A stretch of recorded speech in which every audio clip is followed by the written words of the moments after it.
Today we're going to talk about drawing to relieve stress. Now, I'm neither an art nor a mental health professional, but this is a technique that I use when my stress level is high and I just need to reset and maybe rethink my perspective. You need something to write on and write with, and if you don't want to draw all the way to the edge of your paper, draw yourself a border. Now, the first thing is to draw a curvy diagonal line that goes from one corner to the opposite corner. Your curves can be big, they can be small, and then you're going to just fill that page. We're going to start by drawing some curved lines. Typically, you're going to want to go on top of the mountains or underneath the mountains. And if you start drawing curved lines, you'll just end up with a big straight line, and you can see my method for curving them is just to not go from point to point, but to start a little further along one side, and you're just filling up the paper. If you get tired of drawing a shape, you can make it get smaller and smaller, and if you hit a bump, then you go left or you go right, and your job is just to fill the paper.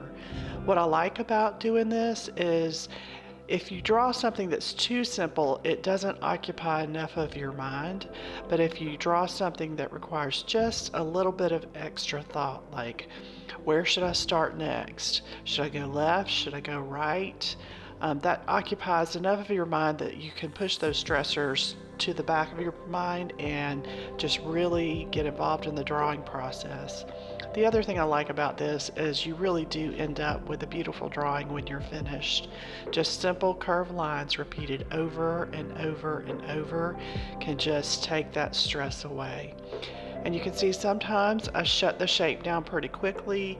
Sometimes I let those lines get fairly long. There's really no rhyme or reason. You do whatever feels good.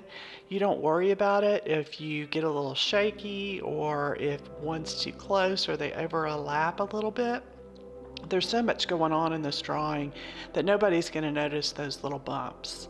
And see, you see here, this is probably as big as I go filling that little section there in.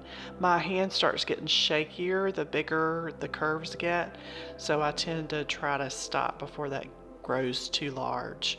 And if you just keep going point to point over and over again, you'll kind of get a little bit of a clamshell look, and you don't want to let that get too big, and you just keep on going.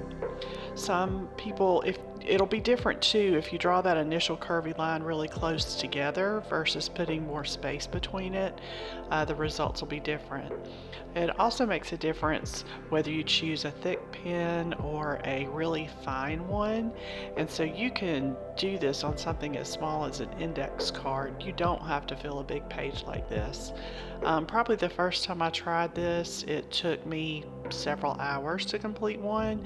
Now that I think less about the technique and can just sort of go with the flow, I think it probably takes me a little over an hour to fill this up, and this is probably a 9 by 12 piece of paper.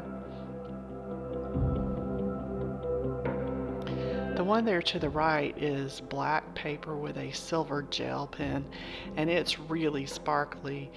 This time I'm using, this is actually a pastel paper. It's a little bit rougher, and I'm using, you can see my Micron fine liner pen.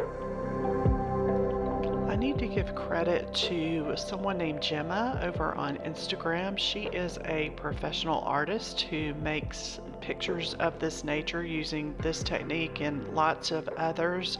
She did an Instagram story where she shared how she does this style of drawing, and that's where I learned it from. So there's her Instagram handle if you'd like to check out her art. She does some really great work. You can make your curve shapes as long as you want to or as short as you want to. The look is a little different depending on how you proceed. And you can also do them on different shapes. You could put your frame in a circle, a triangle, any shape you like to fill up and relieve your stress. I hope you'll give this technique a try, and if you do, send me a picture.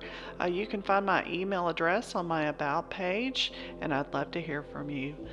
Also, consider subscribing to my channel. I do a couple of art videos every week. YouTube thinks you'd love the video displayed on the left, and I'd like it if you'd check out my abstract art playlist on the right.